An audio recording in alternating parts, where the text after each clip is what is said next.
This is one of those freestyle off the top, no notes podcasts, as I feel yesterday was a seismic moment in not just football history, but sporting history as a whole.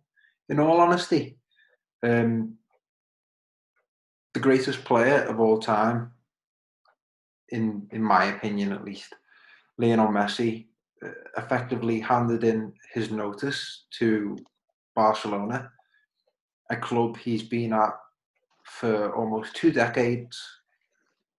You know, he won 10 Spanish league titles, 4 Champions Leagues, 6 individual Ballon d'Ors, and it seems the board tension, or should I say the tension between board and squad, board and fans, has just reached its boiling point. I'm joined by my good mate Tom Clarke. Tom, what was your reaction to that yesterday?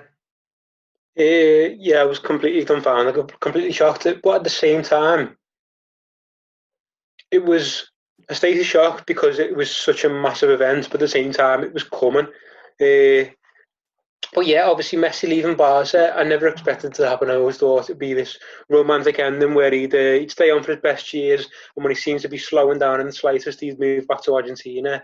But he's not slowing down in the slightest. That's the thing. He's still at the top of his game. He made 20 goals and 20 assists in La Liga last season, and he's still at the top of his game. For him to be wanted to leave Barca at the moment is mad, unless you look at the circumstances surrounding the club, in which case it's been kind of coming for a while, because the club's been in turmoil behind the scenes for quite a while, and it's just come to a head on the pitch in terms of that 8-2 defeat to Bayern Munich in the Champions League. But leaving Barca, it's just to think with you as well, because who could afford Lionel Messi at the moment? The wages he's on, the potential transfer fee they'd have to pay. It's a crazy situation. I'm not sure what's going to happen, but at the same time, I don't blame him for the state the club's in at the moment. Yeah, and I mean, just to further your point there, I pulled up some statistics from Lionel Messi's 1920 season. And in 1920, Lionel Messi was directly involved in more league goals than any other player in Europe's top 5 divisions. 33 games, 25 goals, 21 assists, so that's 46 altogether. And as you rightly said, Tom, you know, I think, especially as football fans, you do tend to romanticize narratives a little bit, especially when it comes to a player who is getting into his 30s, which, for most other sports, that's an athlete's athletic prime. But with football, once you've passed the barrier of 30, the retirement word and potential moves away are always bandied about. And I mean, similar to you, I always did have this view that when he did start to slow down, which as a sort of outlined with the point that he showed no signs of, that he'd go back to Newell Old Boys, the club he came through the youth system as a boy before going over to La Masia. And I mean, Tom, is this entirely down to the current tension at board level at the moment? It's obviously, as I said, it's reached a figurehead. Things really have seemed to have deteriorated over the past several years, and I think one of the finest examples of that of recruitment since the passing of Tito Villanova. I just think the prototype and player profile of a Barcelona player really has become muddied in the water.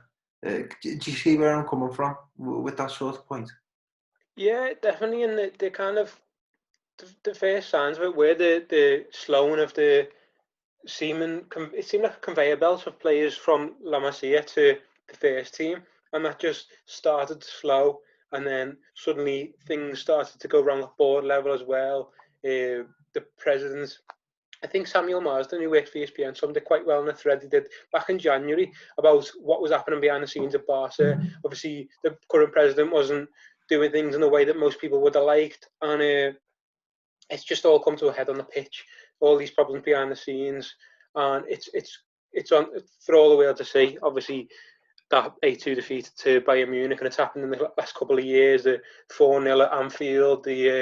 It's happened a couple of times in the last few years. I think it's 3 times, and then once in the Spanish Cup as well. And it's come to the point where Messi just can't take it anymore, because the club as well, after sacking Quique Setien, he said there's going to be an overhaul of the first team. That was the club statement on the sacking of Setien. Obviously brought in Ronald Koeman but on a 2-year deal, which I do think will only run for 1 year. I think they will get rid of him when the presidential elections come, and they potentially get Xavi back in. Yeah, I think like the presidential elections is around March time, if I'm not wrong. Yeah. So yeah, March next year.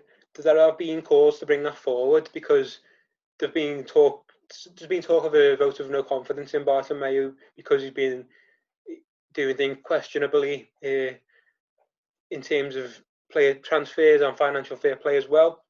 And he wasn't given a vote of no confidence. He decided to stay on, and there was calls for him to resign, which he did consider, and he chose to stay on until the presidential elections and not bring them forward, because of the proximity of the end of last season and the start of this season following the coronavirus pandemic. So he's decided to stay on until March and not resign early. And I don't think Messi's happy with that decision, personally, to be honest. I think he's not happy with the state of the board at the moment. He does want the old president, Joan Laporta, to come back in and kind of restore the club's former glories. He was in charge between 2003 and 2010. Obviously oversaw some great trophy wins, some of the best times of the modern Barcelona side. And there's been rumours of him coming back in, and I do think Messi's getting impatient with that not happening and the state of the club's in at the moment. And I do think he's still, as we said, arguably in his prime, and he wants to make the most of that, and he doesn't want to sit waiting until next year when he's 34 until Laporta potentially comes back in, brings Xavi back in as a manager. These are not the swan song years of his, possibly the swan song years of his, because he's not going to carry on until 40, I don't think. So these are the key years of Messi's career. He's got to make the most of it, and at this point, for him leaving, I can't blame him, but I just can't see where he'll go. Yeah, and I mean, from what I'm seeing, obviously from social media and certain news outlets, a lot's been made of what the potential financial implications could be for clubs. Messi's on roughly around £1 million, €1 million a week, and earns between 9 and 10 million euros a year in image rights. So there's so many different factors that must go into, if a club was to even consider the possibility of signing Lionel Messi. But there is one clause within his contract which is going to lead to some interesting news over the coming days, I feel, is that I believe at the end of each season, Messi has the option to leave Barcelona on a free. I think the date on that is before the 10th of June. So Barcelona as a club and administrators would turn around and say, the 10th of June has passed. You'll have to wait for the following season. And I suppose the counter argument from that from Lionel Messi would be, this is a unique season, unlike any other, where the season has become prolonged, as you say, due to the pandemic. But listen, I never thought I'd live to see the day. I've got to be honest. I said to you the other day when the news broke that, to me, Lionel Messi is the greatest example of a one club man that the world will ever know, really. He's a loyal individual, and I think he's shown that through, keeping his allegiances to Argentina when he could have very well played and represented for Spain at an international level. But one of the things that I did want to talk about really is, do you think this is just a sort of ploy, as you said, and you sort of pointed out, it's all sort of hinders on the presidential elections, and as I've just sort of outlined there, it is kind of unfathomable to even think that Lionel Messi would leave Barcelona still very much in his prime, or at least turning in the figures that he is. Do you feel like this is almost a power struggle at Barcelona, and this is Lionel Messi putting his cards on the table in order to try and speed up getting this current board out the door? Probably, to be honest, yeah, because as we've said, the feasibility of him leaving is very slim, based on financial figures, especially with financial fair play measures. So I do think he's trying to assert his authority. The club have become very dependent on him, not just on a playing level, very much on a playing level as well. They call it Messi dependencia. They depend on him on the pitch. Everyone just passes the ball to Messi and expects him to create magic, but also off the pitch, in terms of this could be the moment where Messi proves that he's bigger than FC Barcelona as a football club, which is massive for everyone always says, kind of like become a cliche, that no player is bigger than the club. This could be a case where the player is in fact bigger than the club, in terms of he could not throw his dummy out, but kind of protest a little bit in terms of, all right then, if Bartomeu was to stay on, I'm off, I'm leaving. And that would force Barcelona's hand, that would force potentially a vote of no confidence and Bartomeu to leave, because they don't want to lose Messi. You can't lose Leo Messi, because that will send the club into even more turmoil than it's already in. And they just can't lose Messi. So Bartomeu would go out the door. Whether that's what Messi's got in mind, so he can bring Laporta back into the club and restore some kind of unity back into the club, it remains to be seen. But if Barcelona were to be so picky about that June the 10th clause, I just think it would be just, what a backhand that would be after the loyalty Messi showed the club over his 20 years. For them to be so picky over a little clause like that, it would and send it potentially into a legal battle, which wouldn't be resolved until after the transfer window, surely. It would just be so picky of Barcelona, but at the same time typical of the club, where the club's being run at the moment. But whether he can force the club's hand, in my opinion, he can. He is. I don't know if that means he's bigger than the club. Would that mean if Messi were to force the club's hand and get rid of the president and move forward the elections, what do you reckon? Would that prove that Messi's bigger than the club? We live in a strange age, mate, in that not only do clubs carry a brand value, but individual players carry a brand value equally so. And I'm not sure, actually. I mean, if you probably looked at Messi's social media side by side with Barcelona's social media, I would not be surprised to see Messi amassing a greater level of followers or subscribers or what have you than Barcelona. And I mean, I'd never dream of it, but I'm sure there are people out there that follow Barcelona predicated on Lionel Messi. For example, with Ronaldo leaving Real Madrid to go to Juventus, I'm sure there've been plenty of people that have, just sort of switched lanes, focusing on Cristiano Ronaldo's career. So in answer to your question, yeah, I do feel like at this present moment in time, Lionel Messi is probably bigger than Barcelona as a football club, which is something that I would never dream of saying, especially if I'm looking back and I'm thinking around those years of 2010, 2011, 2012. it's absolutely bizarre to think that an individual player is bigger than Barcelona, as the motto goes, who are more than just a club. One thing that I thought it'd be interesting to explore is, and we touched on this yesterday, and we did have a bit of a back and forth. I don't think we've got entirely aligning views on it, which again I think will make it for interesting conversation.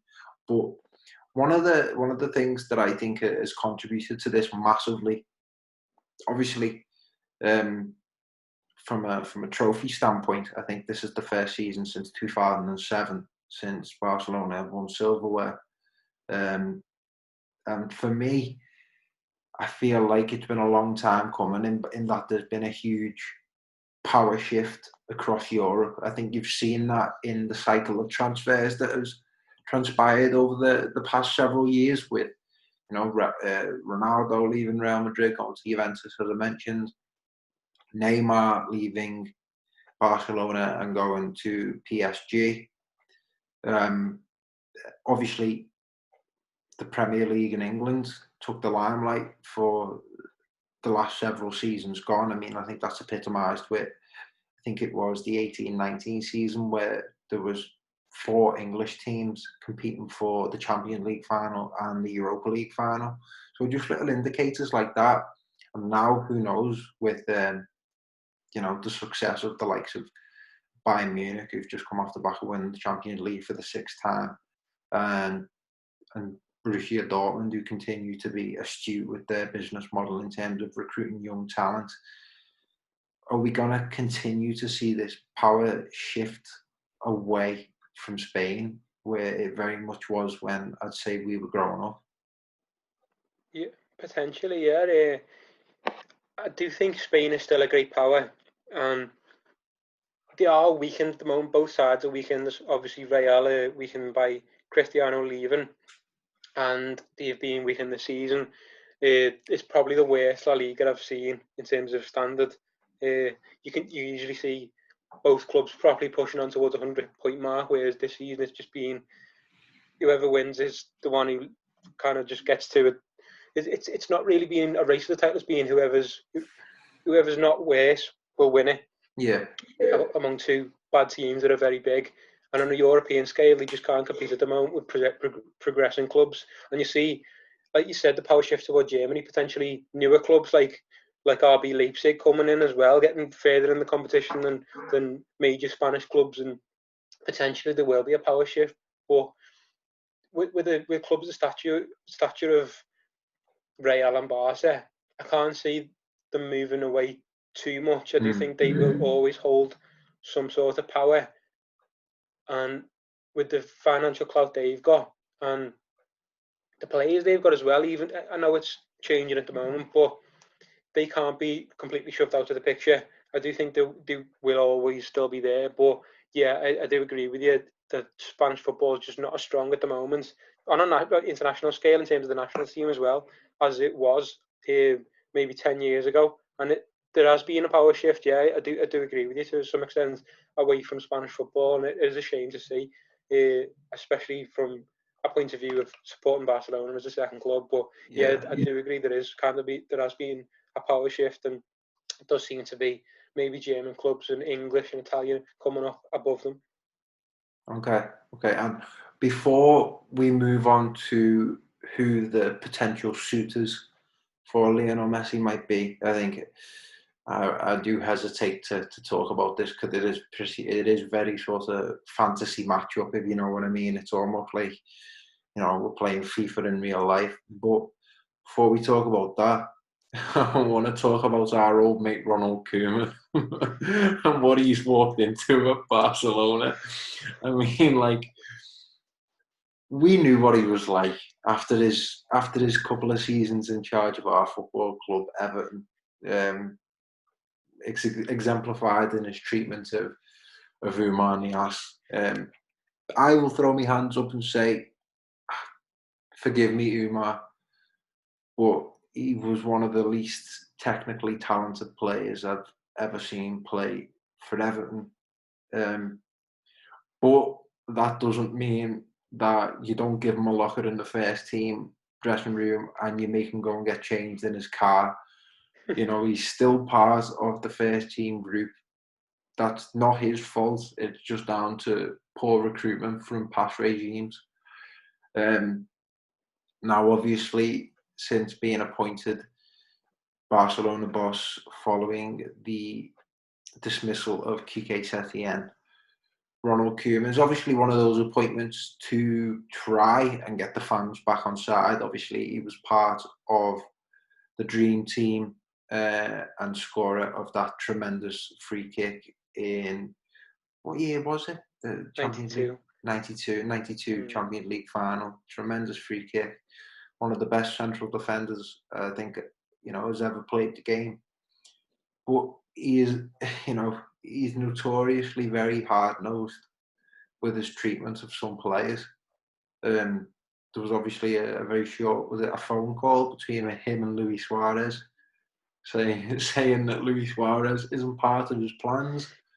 Luis Suarez should be and is rightfully regarded as a Barcelona legend for what he's achieved over these past couple of years. And I don't know how you feel about that, Tom, but you don't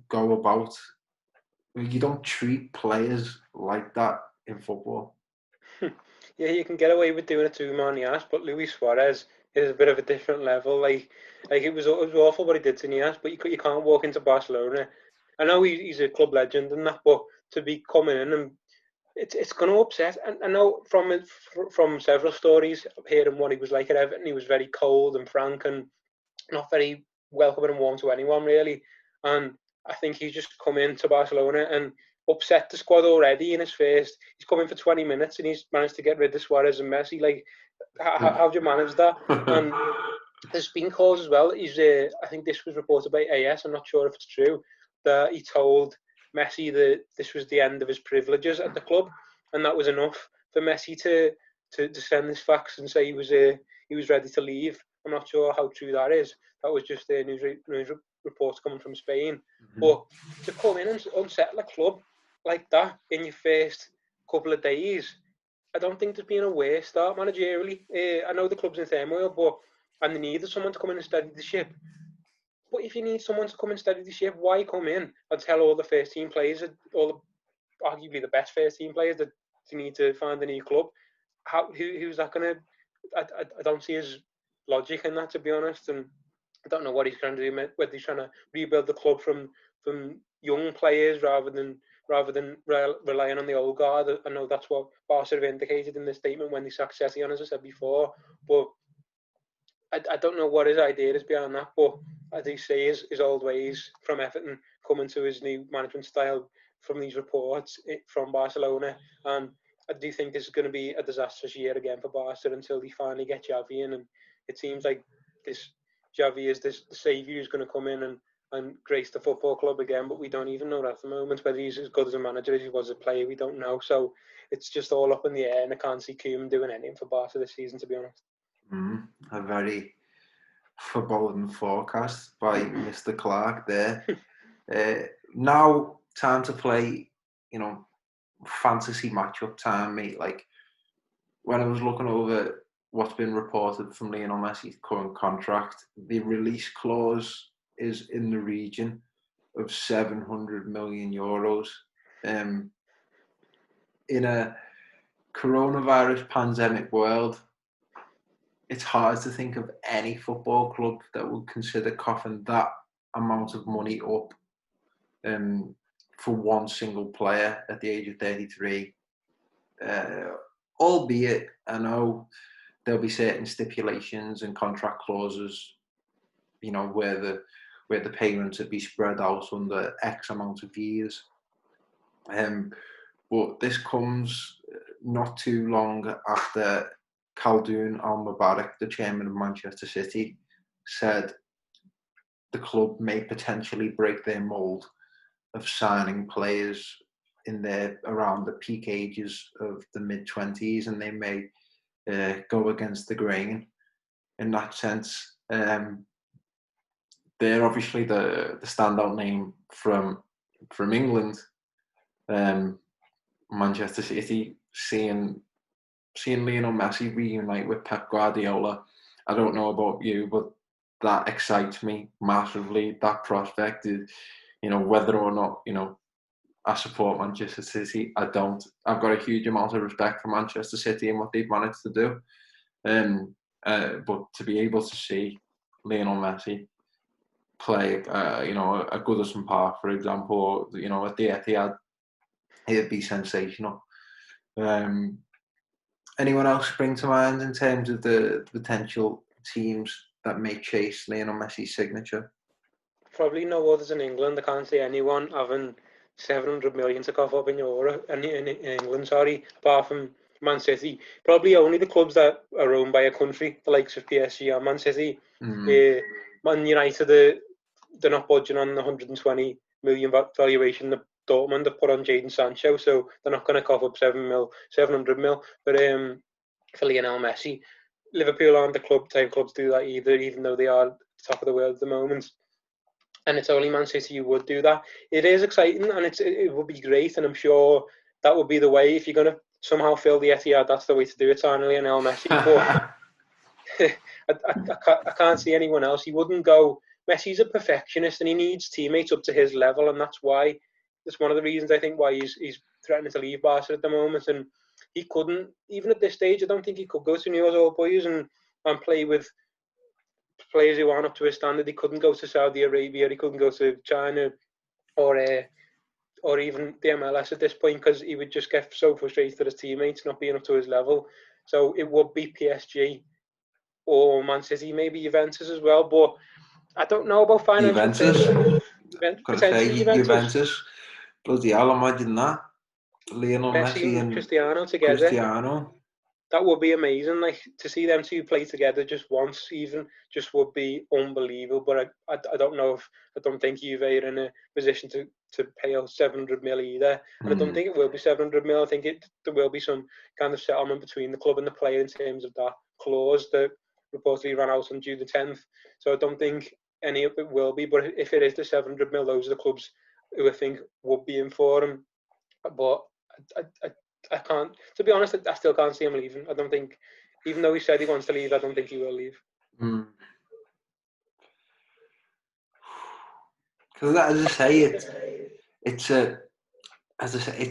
still doesn't detract from the fact that it's a really significant moment. Because I'm sure there's always been moments of murmurs of, he might come away, and that there's always that line that people dish out that he's never proven himself outside of Barcelona and outside of Spain, which I think is ridiculous when you look at some of the performances that he's turned in his Champions League appearances at times. And there's always the not the can he do it at a cold windy night in Stoke, but like, can he do it in England? Full stop. And I mean, that the prospect of seeing him in England is hugely attractive, but at the same time, the football romantic in me doesn't want to see him leave. Like, for example, the situation in which Iker Casillas left Real Madrid, it left me proper heartbroken. Like, to see how he was treated, and to see how he was almost pushed out the door with his press conference. For in my opinion, the greatest goalkeeper of all time. It shows just how cold and heartless football as an industry can be, even at these clubs that are institutions within their own right, larger than life, that they can always very sharply remind you that you are the player and we are the club. And I mean, we'll have to see how this pans out over the next couple of days, and to get an answer to your question, who's bigger, FC Barcelona or Lionel Messi? But, what you thinking, Cap, on Tom? How does this transpire? I understand we're not mystics. We haven't got a crystal ball. But to the best of your ability, how do you think this plays out over the next couple of days or next couple of weeks? Honestly, I do think Bartomeu resigns. They bring Laporta in. They bring forward the presidential elections. Laporta comes in. He settles down again. Everyone's happy. Personally, I do think that's what's going to happen. I can't see any feasibility in him leaving, and I do think that's what's going to happen. He's going to force the president to resign. To get the new president in, and it's resolved for now. That's what I think will happen, personally. Okay, so that's a fairy tale ending to a very dark time, isn't it? Really, and I would like to think that the same occurs and that Barcelona are soon restored to their former glories. And I think a big thing from me to end the Barcelona and Lionel Messi discussion is I just want to see them recuperate that identity again. Uh, you know, Rinus Michels, Johan Cruyff, Bobby Robson instilled it to some extent too. And it was crowned by Pep Guardiola, the tiki-taka, 4-3-3. Everybody understands their roles in the system. You look at some of the players that they've got, Ricky Puig, Frankie de Jong, I do feel like they could execute that style of play really well. I mean, I know Koeman's come out and said that Griezmann needs to be played as a striker, I think he said, which obviously, again, that probably explains his harsh treatment of Luis Suarez. But I mean, we'll just have to wait and see how that transpires. I think we'll conclude the Lionel Messi discussion because, as I say, I feel like that was a real hot topic that we needed to get something out there on. But back on the blue half of Merseyside, James Rodriguez, lad, you into it or not? I'd love it. Just to see that colour of the player come into Goodison Park. That's the statement signing that we want. He's 29. I know he was at his best in 2014 at the World Cup, but he's a player that Ancelotti likes working with. He followed him to Bayern after playing with him at Real, and just seeing James instead of Tom Davies in midfield, you can't say no to that personally. But I don't know what your viewpoint on it is. Apparently, as well, Ancelotti tried to get him when he was at Napoli too. Yeah. Real Madrid just wouldn't budge. I mean, I don't know, man. With James Rodriguez, ever since he planted that absolute worldie in off the crossbar against Uruguay in 2014, I think it was, when he was 22 years old.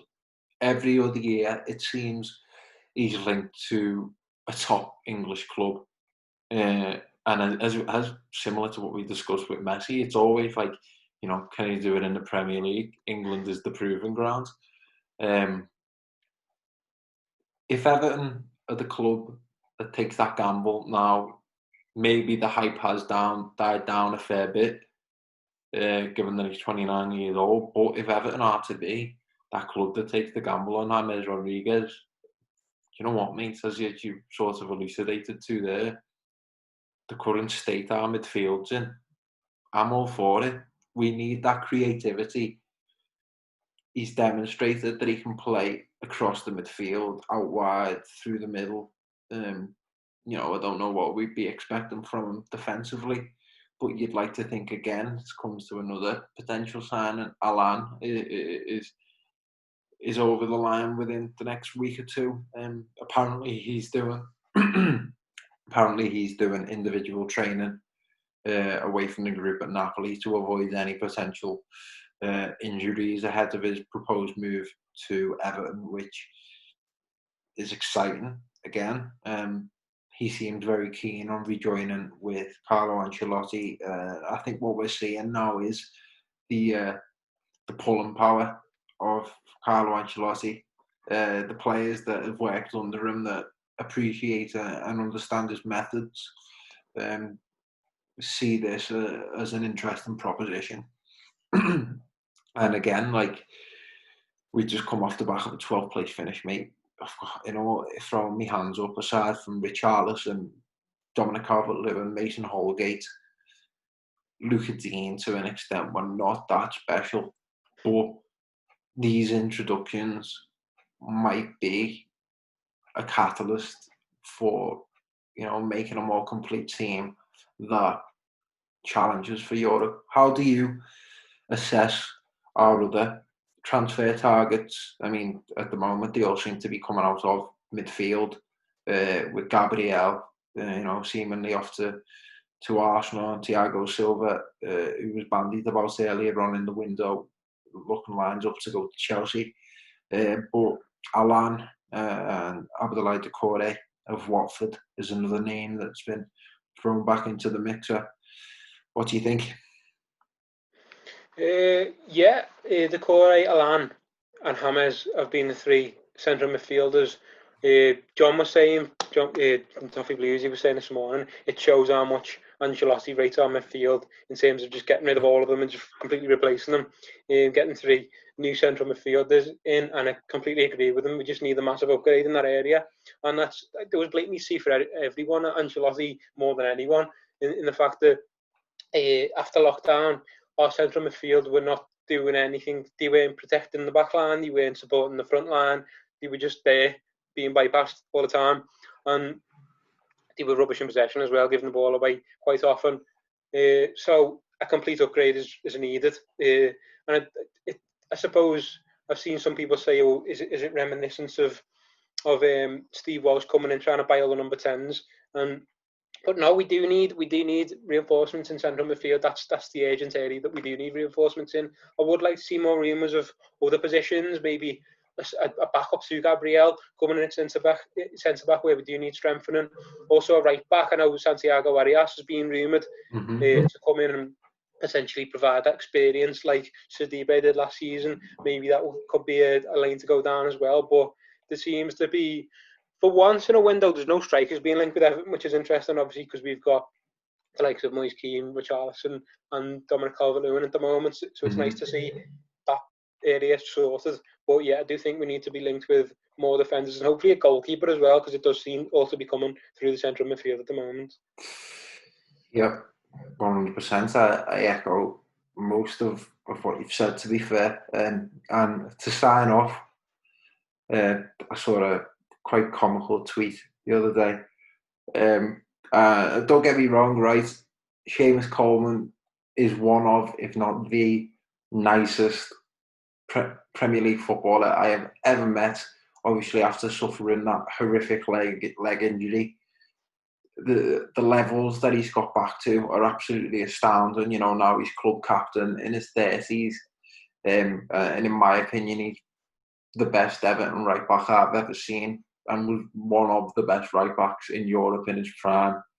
But I seen a tweet the other day saying, Everton best make some signings now. I can't be asked with Messi, Sterling, Aguero and Kevin De Bruyne all running at Coleman. I know. That leaves us with some food for thought ahead of the new season. So just thought we had to talk about that, didn't we, really? Yeah. I mean, the thought of Messi leaving Barcelona is quite mind-boggling, and hopefully we touched on some interesting discussion points for you there. Make sure you keep up to date with what Tom's getting out there as well. Getting dug into his loan reports for the new season coming up. But yeah, as I say, keep up with Tom. Keep tabs on what Tom's doing. He's a fantastic writer and gets some brilliant stuff out there. Tom Clarke 40, innit? The Twitter handle. There we go. Know it off the top of my head. Nice one.